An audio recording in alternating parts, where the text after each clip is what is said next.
fake out.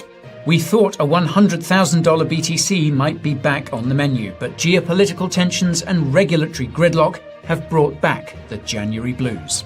Lack of clarity. The long-awaited crypto market structure bill just got torpedoed by Coinbase. Here's what happened and why it matters. Info finished? The powers that be at X have rung the death knell for one of crypto's most hated sectors. Should we mourn its passing or celebrate its demise? And we'll have Lewis with the TA, the tweets of the week, dates for your diary, and much more besides. This is the Coin Bureau News, live. Hello everyone, it is indeed the Coin Bureau News live, and how about this? Good news from the very top of the stream. Nic is back and he is still alive. Nic, it's good to see you. That was what an experience, I tell you. Yeah, a watershed moment for me and my experience with seafood now, I think. Okay, that's it for you and seafood. That's it for me, yeah, okay. Exactly. But it was a very important experience. I think it gave me a lot of perspective. It made me realize that despite how shit crypto was going, things can always get worse. and never ever, and health is very important, guys. So in that moment, I realized, yeah. Good. You had a moment of clarity as you vomited. Moment of clarity that we can't get from the crypto markets, unfortunately. Well, there you go, folks. Something philosophical to start us off with today. You know, it's everything looks a lot worse when you're that ill. But yes, well, it's good to have you back. I'm glad you survived it. Lay off the seafood.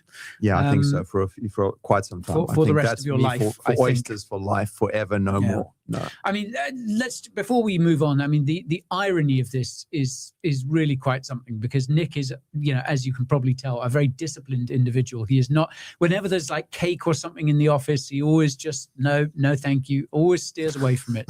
He does not eat a very varied diet. And the one time I experimented, I think that's it, bro.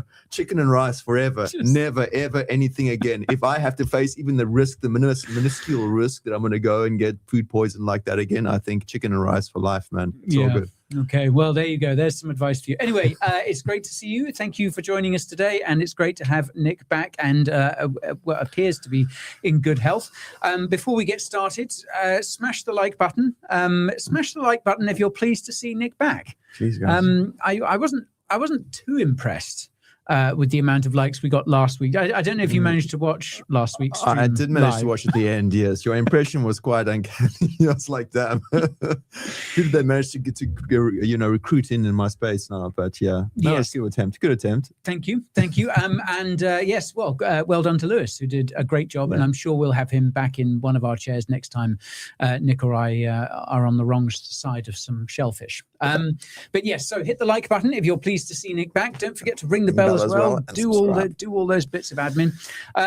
But it is time for us to kick off and talk about what has been an eventful last week in crypto. Very indeed. So roll back to Monday, and if you guys will recall, I got the wrong chart. I got the wrong one open yet. 1 second. Okay. So it started off with Michael Saylor, of course, as per usual, but a massive buy this time. This was the biggest buy he bought since the summer of last year. And this is a total of over $1 billion, right? So he's still accumulating. And he has hinted that he will be placing another orange on the Saylor tracker today. So keep your eyes peeled for that, guys, and let us know in the comments if it drops while the stream is going. At the same time, gold hit another all-time high. Gold is just will not stop, will it? Yeah. So eyeing up $5,000 now. I think it's gonna hit that pretty soon, man. Okay.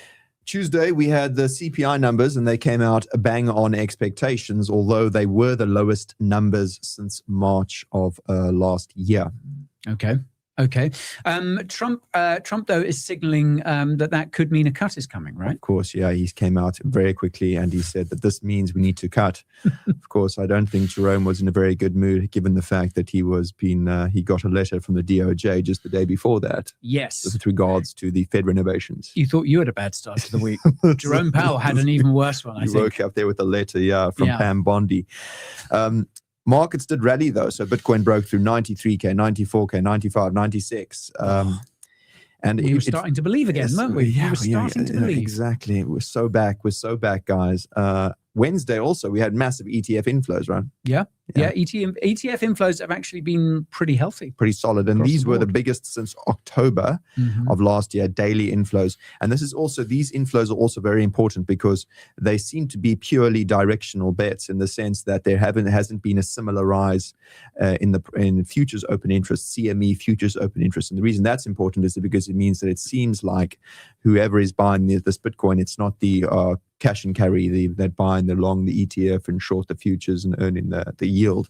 So it seems as if these are buyers who are looking to get long side exposure to Bitcoin. Okay, they're not trying to do any financial woo-woo or anything like that. Okay, well that helped to drive us. We came pretty close to 98K on Wednesday. Wow, yeah, it was 100K was beckoning. Yeah, but unfortunately, it was not meant to be because yes, so the Supreme Court once again shied away from making a ruling on the tariffs. So we are still waiting for that. So that was the first thing that kind of shook the market a little bit.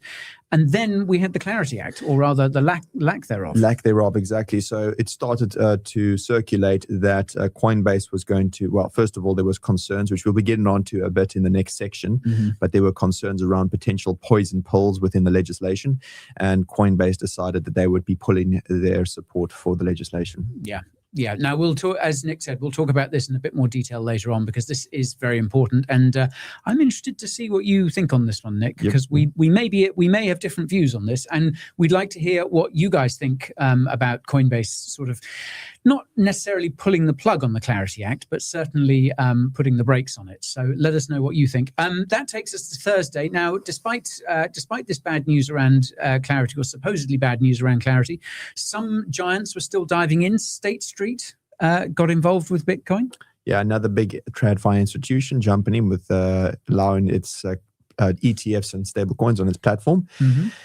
And then on Friday, Trump gave us an update on his thinking of who the Fed chair is, in the sense that he pulled Hassett's nomination, I think, as a passing comment.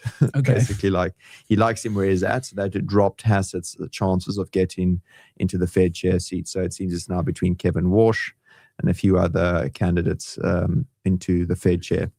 Okay, so yes, this interesting standoff between this interesting dynamic, I guess, if you like, between Trump and the Fed continues. So that takes us into the weekend, which, I mean, I don't think really anything much went on over the weekend. Quiet. It's quite a quiet weekend, quiet right, on the guys? geopolitical front. Nothing popping off here, which is surprising, right? Yeah. I mean, you would have thought that there might have been some sort of arguments and falling outs going on, but really there was nothing. There was talk about an island of some description. Did they mention Taiwan? Taiwan, some tiny island somewhere. There was a bit of disagreement about that. Yeah. Okay. Yes. This is obviously the Greenland situation. Trump appears to mean what he says about this one. He does not appear to be messing around. So the EU, as that muscular body that it is, defiantly monitored the situation. They defiantly monitored, and they're moving into action with a strongly worded statement from the committee. But it could get even messier, to be honest, because they are actually hitting back a little bit, and they're actually considering this anti-coercion instrument, which is what they call their trade bazooka, which they considering. Well, Macron said they should consider, which is a very big punitive countermeasures for any sort of coercive activity. Yeah. Is that a polar bear skin they've got on the that is on indeed the wall of that? Very great observational skills there, Guy. Yes, that is indeed a they are in the Arctic. Yes. They are actually in the Arctic. Yeah, they're not just cosplaying. We better put something up on the wall to make people think we're in the Arctic. Has anyone got a polar bear skin lying around? Yes. So, mind you, this didn't really cause much movement on the Bitcoin side. Which is, to be honest, usually a suspicious sign, right? Yes. Generally, let's be honest. And as per usual, Bitcoin, well, yeah, there we go. Again. Yes, Asian traders woke up and decided they didn't want it. Yeah, exactly. I mean, like gold also rallied. Gold rallied to all-time highs at the moment, at that exact moment that happened. So the rotation is happening. It's just not the way you expect it. Yes, exactly. Interestingly, today, in case you haven't noticed, US markets are closed because of Martin Luther King Jr. Day. Yes. But we do have a big week coming up. We've got, this tariff case may or may not be resolved. We've got the issue of Greenland, the EU going toe-to-toe with the US. Yeah, exactly. PCE numbers and all that. In terms of the charts, quickly, I'll just update you where things are at on the daily chart of Bitcoin. So you'll have, if you've been following me on Twitter and if you've been following the stream, you will have seen me mention there was an important daily level. We got the chart up, guys. Not wrong chart. Okay, you don't have a chart. Oh, I don't have an X. I missed the chart. My bad. It's my bad. Okay, there was a chart. Anyways, that chart was. You guys can tell what that chart was. What can't you? Can't you guess what that chart was? That was the CME chart, because there is a CME gap down below. You put up that chart again. You shock me. There's a CME gap. Where's it at? It's on 87K. 87. Some people have been questioning whether that was the one that was opened up actually on the New Year's. So in terms of key levels, because unfortunately I forgot to put the chart in there. It's my bad. But basically, we are close to 90K now, back at 92, 93.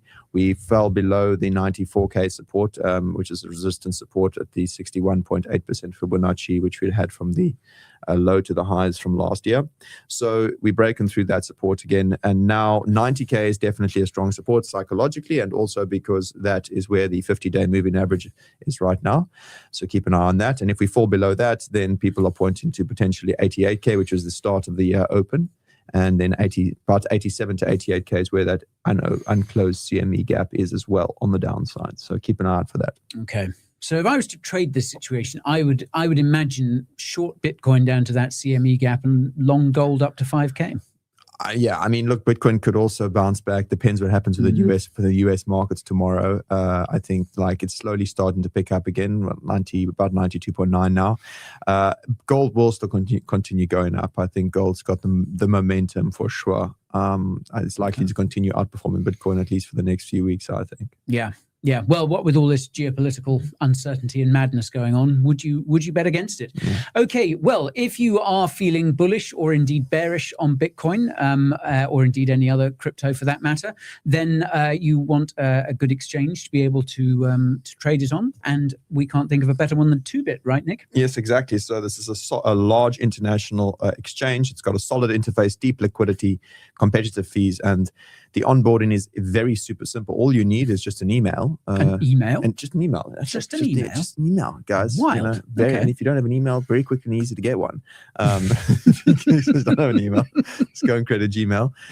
Go and sign up, scan the QR code over there, or hit the link down in the description. Take your email address, sign up, and you can play around with it, see how it looks. If you enjoy the interface, if you like the interface, and if you want to trade with it, do some demo trades, then you can go and fund it. And if you fund it, you'll get up to 90K in trading rewards subject to certain levels. And you'll also get a immediate VIP level 1 upgrade, which gets you 50% off trading fees for life. Oh, yeah. There we go, guys. Well, the goat likes it. Yeah. Okay, Nic, I'm going to give you an idea of what's happening in the sentiment. Rob is there. Hello, Rob. There we you go. Up early, or am I seeing things? Good to see you anyway. When Moon, yes, that's what I'd like to know. A lot of people saying, welcome back, Nic. How many kilograms did you shed? Oh, yeah, man. It was actually like 4 kgs. It's crazy. Wow. Yeah, okay. It was intense, man. Okay, Nic, Nic, the intense dieting. Well, that's not good. Going on. Lost muscle as well. Brett likes to weigh in. Clearly, Guy does not steer away from the cake. No, Brett, I like to live my life. I like to enjoy life. I don't mind a bit of cake. In fact, the more cake, the better. And I was wrong about Martin Luther King Jr. Day. It's actually Liz's birthday. The US markets are closed for today. Liz, so happy birthday, Liz, assuming it really is your birthday. Oh, I thought you'd been serious for a little second there. No, I'd like to remind people that it is not my birthday. That was a false rumor started recently. I will tell you when my birthday is, but it's not today. So happy birthday, Liz. And yeah, it's about time the US markets closed. Yeah, exactly. Finally recognizing the hard contributions of Liz. Yeah. Exactly. Okay, so we'll check in with the people in the comments a bit later on. But it's time, Nic, that we talked about the clarity kerfuffle. that went on Indeed. recently. So this is, the Clarity Act. Obviously, we had the Genius Act that dealt with stablecoins that passed last year. So everything was looking fine. The Clarity Act, which was much more about market structure, who gets to regulate crypto? Is it the SEC or is it the CFTC? This was the one that we were waiting for. And it looked like we were getting pretty close. It was heading for a markup in the Senate. It was indeed. So this was all confirmed on Monday. So David Sachs confirmed that we would be getting a markup, and Tim Scott as well, who was the Republican on the committee, chair of the committee, they also confirmed it. So it seems like the markets were getting excited about that. Mm-hmm. And then what happened was, of course, on Tuesday, the draft provisions started circulating, but they realized that there was a bit of a loophole, right? Yeah.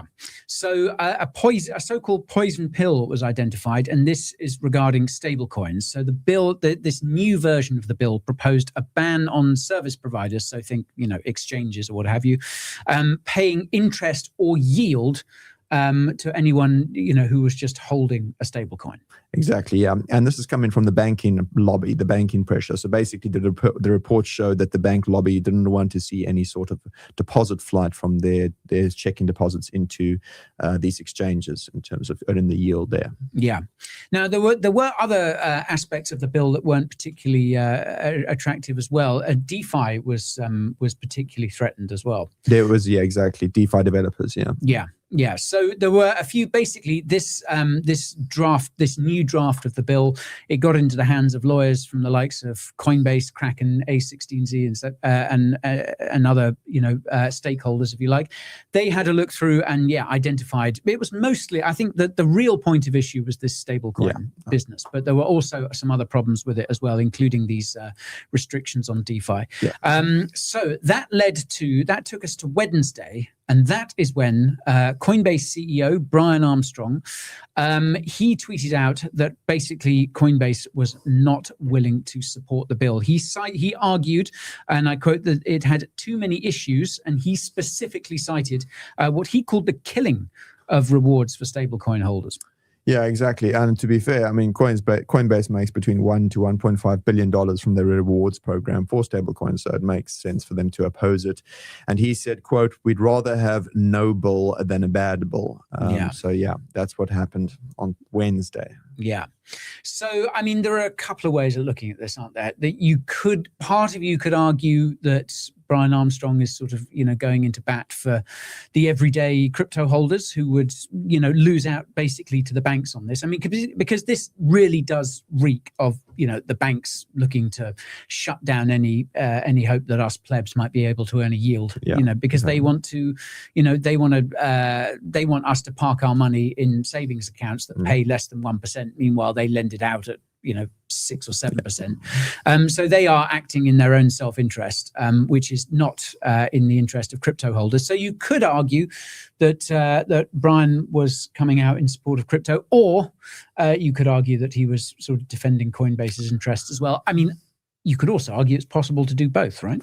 But he was doing both. And to be honest, why should he relent? I mean, we've spent years trying to fight the banks, and now to just basically kowtow the line. Anyways, on Thursday, this led to the delay of the bill. Chairman Tim Scott officially postponed the markup, and as he realized the bill was no longer had the bipartisan support it required. Yeah. Yeah. And obviously this is important. Congress is kind of fairly evenly split down the middle. So this is not something that the Republicans would just be able to force through on their own. They need, I think it was at least seven Democrat votes in order to get it through. So, so it very much stalled out thanks to Brian Armstrong, Coinbase. The Democrats then had a call on Friday with various crypto industry figures to see if they could find a way around this. Donald Trump, in the meantime, was not happy. This is according to Eleanor Terrett, who's done some great reporting work on this and other aspects of crypto in the past. The White House is said to be furious with Coinbase's, quote, unilateral action. Yeah, she also says that this is that Trump accused Brian Armstrong of, quote, rug pulling him, which I thought was kind of wild. The president of the United States is accusing the CEO of Coinbase of rug pulling him. What stage of the cycle is this? Speaks the lingo at any rate. Speaks our language. Also, Trump accusing people of rug pulling. There is a fair bit of irony there, isn't there? But Brian Armstrong kind of replied and said, they are working together to kind of figure this out. Yeah, they are. So that's going through. Let's see what happens this week on that front. I think so. What happens now? There's a few outcomes. The one is, let's assume it doesn't pass. Hypothetically, there's no bill or anything. Then we just go back to, I suppose, the SEC first strategy. Look, the SEC is still pro crypto. There's the whole project crypto. There's the innovation exemption. So many people would then just be back to the SEC and working with the CFTC and with rulemaking instead of basically a legislation. Yeah, there's also the possibility that we could get a focused stablecoin-only bill. So lawmakers might decide to strip out all the sort of market structure stuff, which seems to be a big sticking point, and try to basically just pass something focused on stablecoins only. And that could involve revisiting the framework of the Genius Act. Yeah, exactly. That seems like it could be the most likely to, get the support, because it is a very complicated bill. And remember, there's not just this. I know there's also provisions for DeFi developers, and two other senators took issue with that because from compliance perspective, those particular DeFi developer protections. One of those was Senator Chuck Grassley, right? And he's the oldest senator. He's the longest serving. He's been there for 45 years and he's 92 years old. Wow. And he's out there opining on DeFi regulations. I presume he's not exactly pro it. Is that me being terribly ageist? No, he's not pro. Of course he's not pro. Come on, bro. Yeah. I ain't got no time for this DeFi stuff. I don't like it at all. I'm 92 years old. I'm so forward thinking with DeFi, this new technology which is going to allow the plebs to control their own future. No, we can't allow that. We can't have these kids nowadays doing this funny money stuff with their computers now, can we? That just would never do. Exactly, man. Jeez. 45 years, man. Okay. Yeah. But anyways. The gerontocracy in full flow there. If you want to hide your crypto from Chuck Grassley, man, then you just got to get a hardware wallet, man. And I couldn't think of a better place than on a Tangent device. So there we go. Absolutely. These are certified Chuck-proof. Okay? There is no way Chuck Grassley is going to be able to figure out how to get it off of it. I don't know, it's just a card. I don't think Chuck Grassley's moved to credit cards yet. He's still using I still write a check to the grocery store every week when I visit. I don't see nothing wrong with that.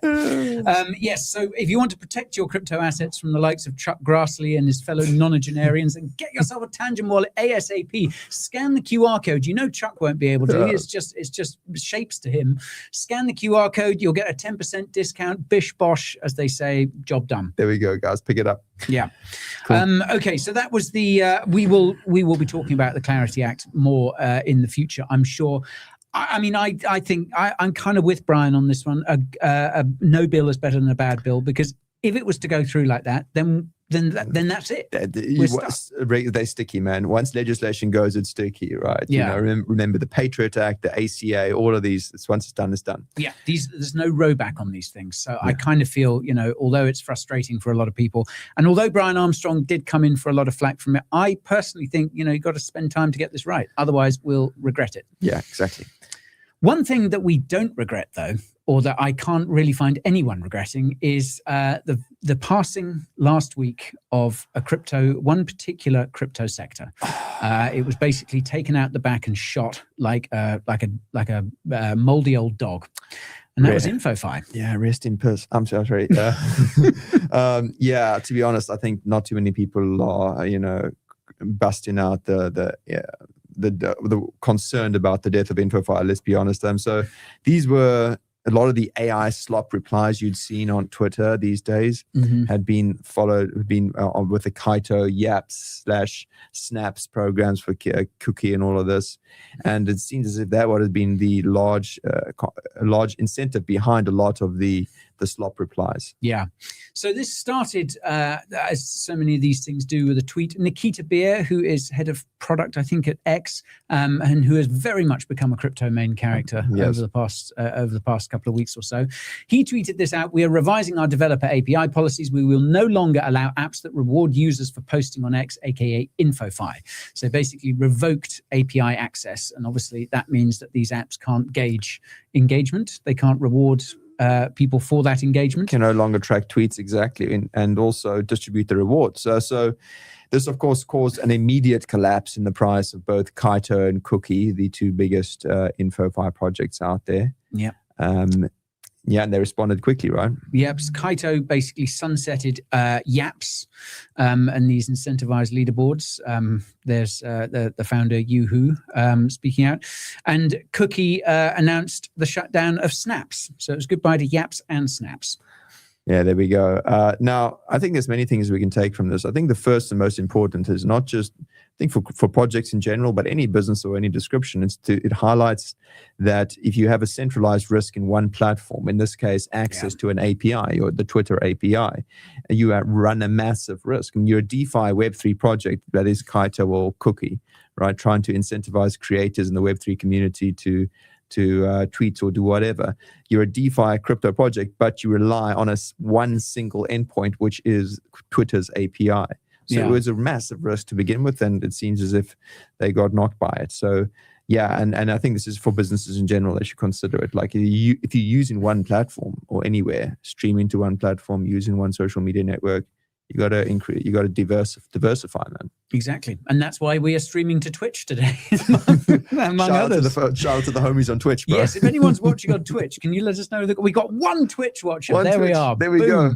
Almost catching up with our Facebook audience there as well. Fantastic. But yes, you're right, Nick. This did kind of underline the fact, it's all very well being a DeFi project or decentralized in whatever manner, but yeah, if you rely on one particular source for your income, then you are a little bit screwed when they pull the plug, which is exactly what happened to InfoFi. And I mean, look, there had long been I think the backlash to InfoFi started about 5 minutes after these products sort of hit the market, didn't they? Because everyone suddenly noticed that AI slop, in particular comments and stuff. But I mean, there were plenty of actual creators kind of posting slop as well in order to farm this stuff.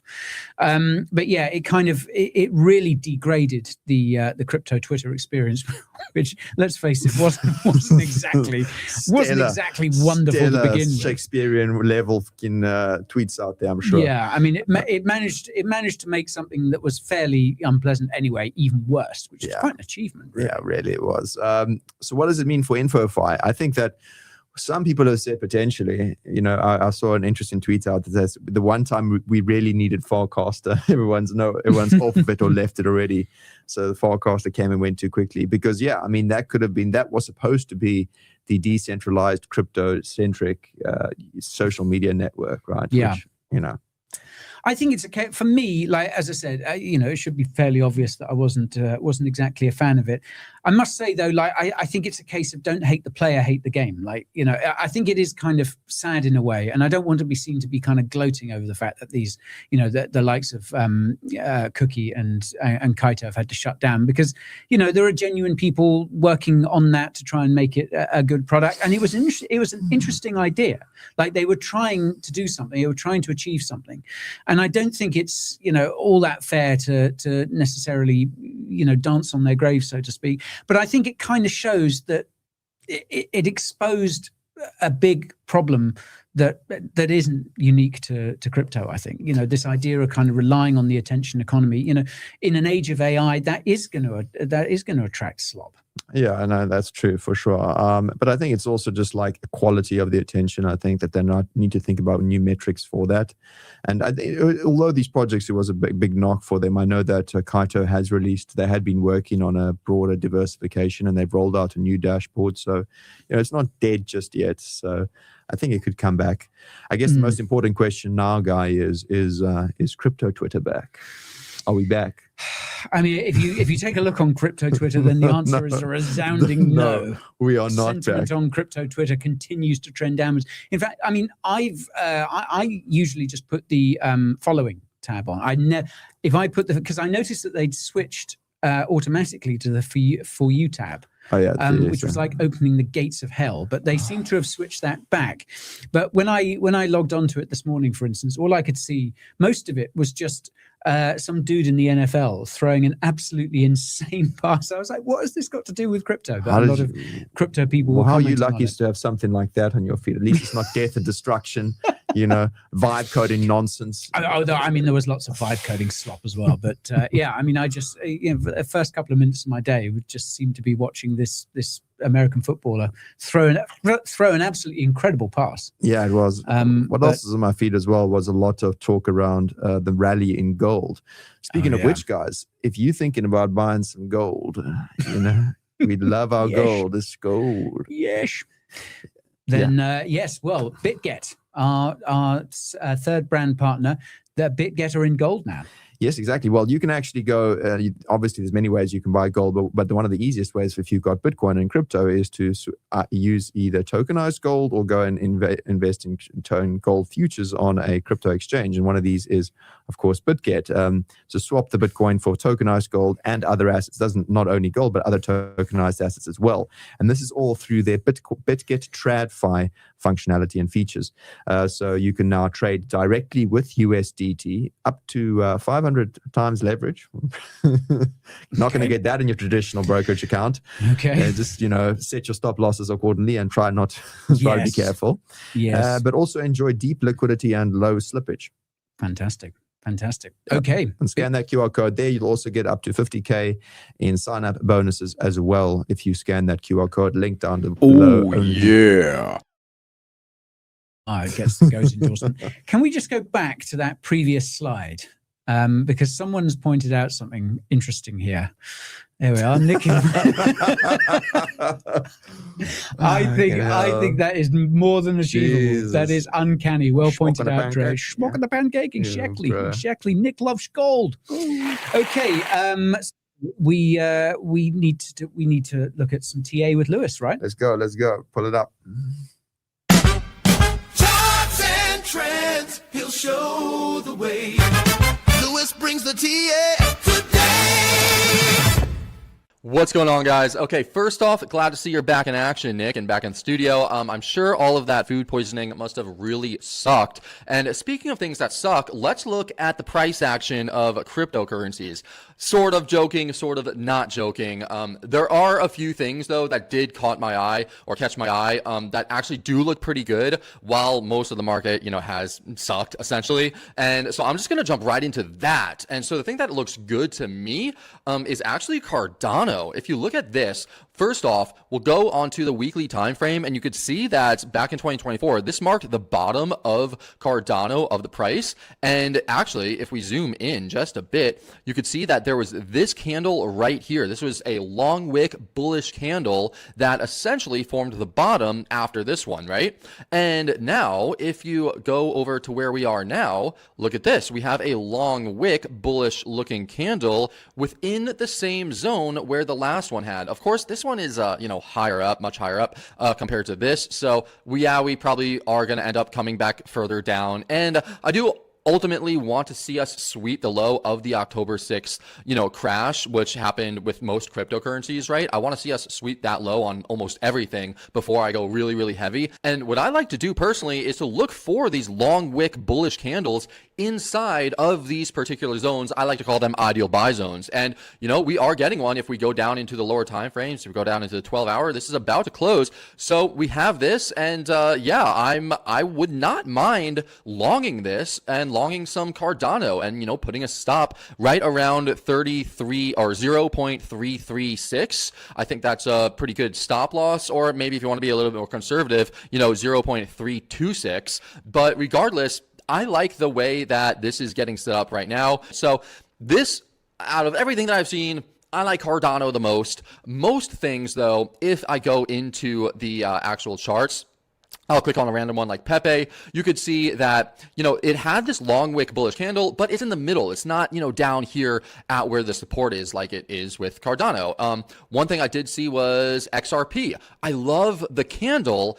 but I wish that it happened down here at around $1.85 instead of at $1.97. If it happened down here at this big support area, where I'll just make it a big green box right here, that would have been, I would have automatically went in, right? But it's still pretty high up, which makes me think that's probably going to continue to roll back down and maybe have a sweep of this current candle right now. I'll do one more example though. There's a hype. I do like hype because, exactly the same thing that I was just saying. Nice long bullish wick, close enough to the support to where to me it looks good. I'm still not like super bullish overall, but these are my type of trade setups. So if you want to get into hype, if you want to get into Cardano, those are all things that I'm looking to get into with a stop loss underneath the lows. And so, yeah, that's going to be it. And hopefully we get some moves up.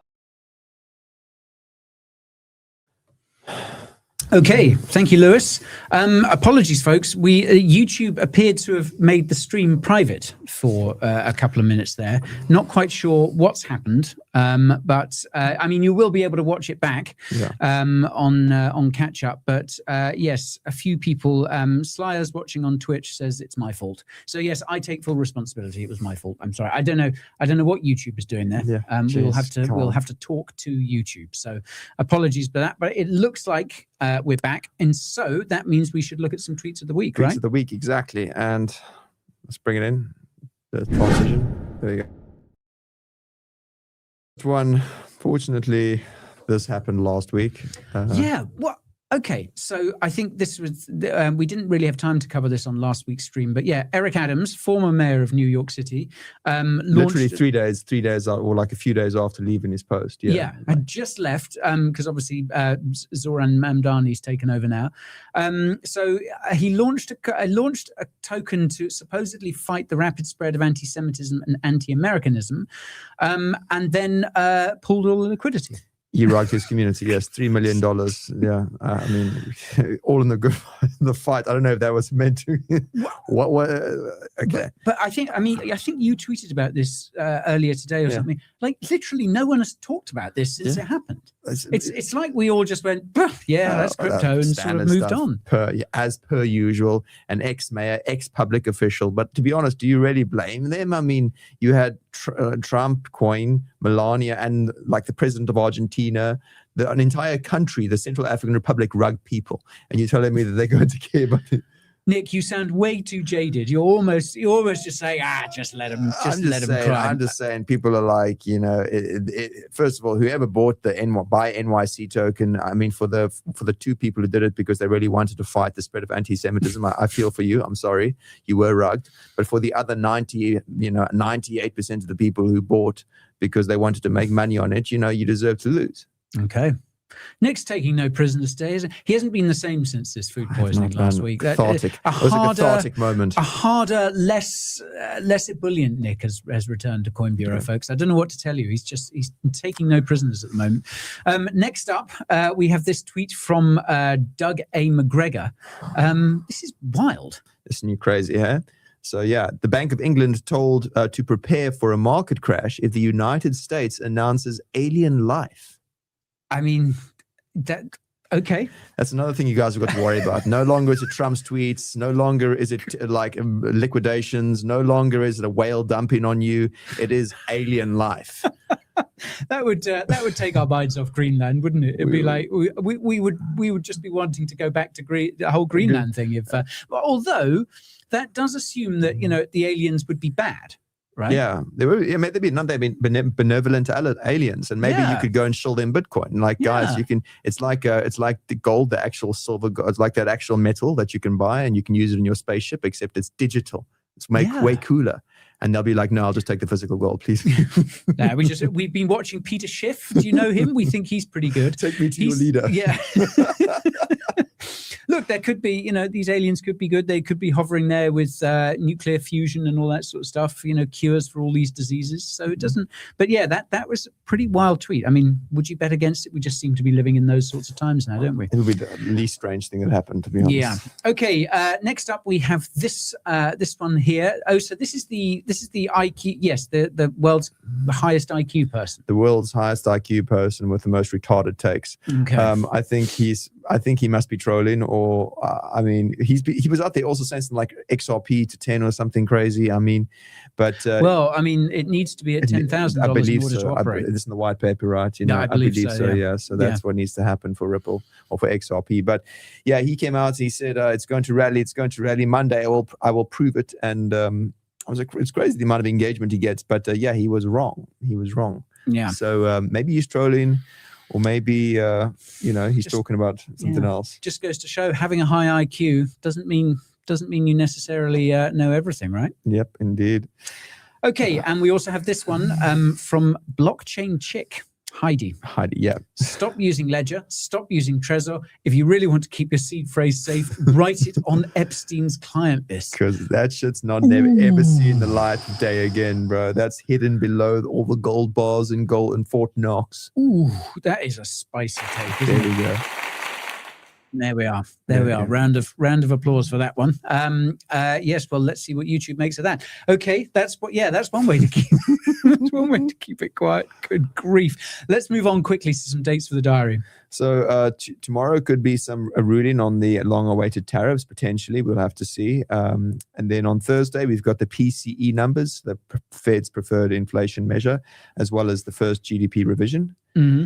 And then we also on Friday have the BOJ rate decision. They're expected to hold it at 75 basis points, but watch for some potentially hawkish guidance on wage growth and a surprise hike or hawkish tones from the BOJ. Okay, so we've got to worry about the Bank of Japan again. Exactly. Although I did see news, I don't know if it's true, but it is true because we tweeted it. But of course it's true. Of course, we are the single source of truth, guys. Yeah. The Japanese Prime Minister just called a snap election. Oh, really? Yeah. Okay.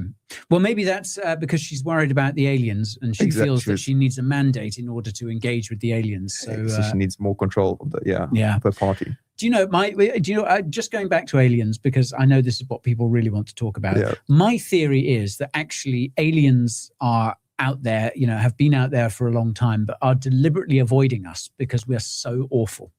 I think that's true. I think it's possible, man. Yeah. Definitely. First of all, statistically, there is life out there, right? You think about how expansive the universe is. What was the one saying? It's like there are two realities which are entirely shocking. One is that there is alien life out there, and that the other is that there isn't. And we're the only, living beings or whatever it is, given how expansive the universe is. But yeah, they exist. They're out there. They've looked at us through the telescope. They've seen exactly what's going on with Greenland and all that. And they're like, actually, they're going to probably nuke the planet in the next 5 years. So let's wait until the nuclear winter comes. Maybe. I think they're just observing us as an example of how not to do it. Yeah, and exactly. Alien children are there on their planet, and they're seeing us as a case study, and they're like, "Look, children, this is how not to run a planet." Exactly. Okay. Yeah. They've now gone and invented something called cryptocurrency. And, I mean, really, so I think they're just giving us a wide berth. I think they're staying well out of our neighborhood. We're like the dodgy house at the end of the street that everyone avoids. Yeah, exactly. Yeah, just wait for it. It'll take care of itself, and then they can come and pick up on the spoils if there is anything left. If there's anything left, once we finish with it. Okay, so yes, it looks like it's going to be an eventful week then. It will be, exactly. Yeah, and today the markets are all for the US, but tomorrow they're back. We'll have to see how it opens up in the US with stocks. It seems like they're looking a bit soft in Europe, the stocks as well. Gold's going to continue hitting highs, I think. Okay, bullish gold. Aliens with cures. Oh, that is actually true. That would be great, yeah? Aliens with cures for medical conditions. Yeah, well, yes, but the ones that we don't have... is that medical conditions that we don't have on Earth, so they'll turn up with a whole load of new diseases? It's like, don't worry, we've got the cure. It's we've got a blanket. We didn't actually have them to start with. We've got a blanket for you. It's got a bit of a new smallpox disease. Please accept our accept these blankets and beads. Yes, well, we couldn't complain we hadn't been warned, could we? You want a good alien movie? Have you seen the new Avatar? No, I You gotta haven't. watch it. It's epic. good, is it? Yeah, it's good. Yeah, yeah. Okay, It's 3 hours long, but that's a bit much. I don't know if I can be bothered with that. I did watch The Rip on Net, which is not an alien movie at all. Ben Affleck, Matt Damon, good old Miami sort of heist movie. It's really good. epic. I like It's the way on this Netflix. stream has devolved into a movie movie recommendations. Next week, let us know in the comments. Should we just sack the crypto off next week? Just talk about aliens and movies, or alien movie? Well, maybe we'll just talk about the Avatar franchise. Yeah, let's do We'll go that. back and just start with the first one and work Critique it, through to yeah. this. But yes, we will be back next week. We will be talking about crypto and maybe aliens as well. Who knows? Yeah. How are we doing on the likes? Only 30% of the way there on the likes. Nick, they're not that pleased to see you back. Oh, I'm sorry, guys. I tried my best, man. I tried to bring my A game. Just go back to eating oysters and lying in bed, feeling sorry for myself. I'm disappointed. Well, Nick, I'm pleased to see you back. Thank you, man. I appreciate it. Even if a part of you has died and you're now just absolutely pitiless. You know. I know. It's good to have you back nonetheless. So jaded. It is what it is. All right, everyone. It's been great to see you. We'll be back same time, same place next week. Don't worry. Nick is off the shellfish now, so he'll be fine. He'll be back too. Thank you all for watching. Keep an eye out for more content coming your way from all of our channels, and we'll see you soon. See you soon, guys. Cheers. Poor Nick, he's having a shell of a time. Get well soon. It truly is shellfish. Nick is being selfish today. Nick is dead, cat bounce. Wishing him quick recovery.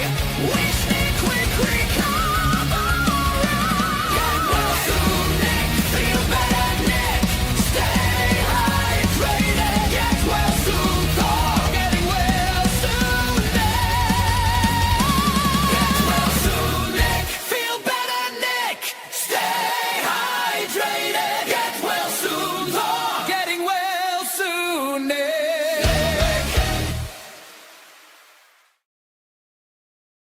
Honestly, I'd love to know who the first human was that discovered this like oyster under the sea and thought, I'm going to open that, and that slimy piece of shit is actually worth eating. I'm going to And eat who that. actually who thought that was a good idea? Like honestly, Yeah. Well, and I why mean, do they sell it? And why does it have demand such that it's expensive? Why would people actually relish that food? who knows? I do hear there's a good seafood place No. just opened further up on the palm. Don't even- If you want to check it If out, I we even can go see a along. picture of you know. oyster,